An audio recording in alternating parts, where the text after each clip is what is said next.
বন্ধুরা দেখে বলে মনে করে দিয়েছিল ওরা কিছু বুঝে না, একদম আসমানে পাঠিয়ে দেবো, বেয়াদবি করতে আসবেন না। আর যদি শক্তির কথা বলেন তাহলে বলে দিচ্ছি, এই সুনামগঞ্জে কারো জন্ম হয় নাই, আমি রুদ্রমিজানের সাথে অন্যায় ভাবে মোকাবেলা করবে চ্যালেঞ্জ করে দিলাম।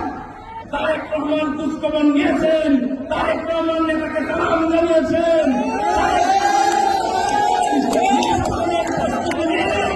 তারেক রহমান বলেছেন নির্বাচনের প্রস্তুতি নিতে বলেছেন। তার অবশ্যই আপনি অন্তত কথা বলার মতো, মানুষের সাথে দেখা সাক্ষাৎ করার মতো সুস্থ কর্ম করলেই হবে। এখন তো হয়েই গেছে, এখন তো আপনাদের সামনে এসেছে। আপনারা চেয়েছিলেন নাসির চৌধুরী রাজধানীতে অসুস্থ হয়ে পড়ে থাকবে, বিপর্যস্ত হয়ে যাবে, এটাই চেয়েছিলেন। তার পাশে কেউ কেমন দাঁড়ায় রাত ভাঙা জবাব দিচ্ছি আজকের এই সমাবেশ করে আপনাদেরকে করবেন না।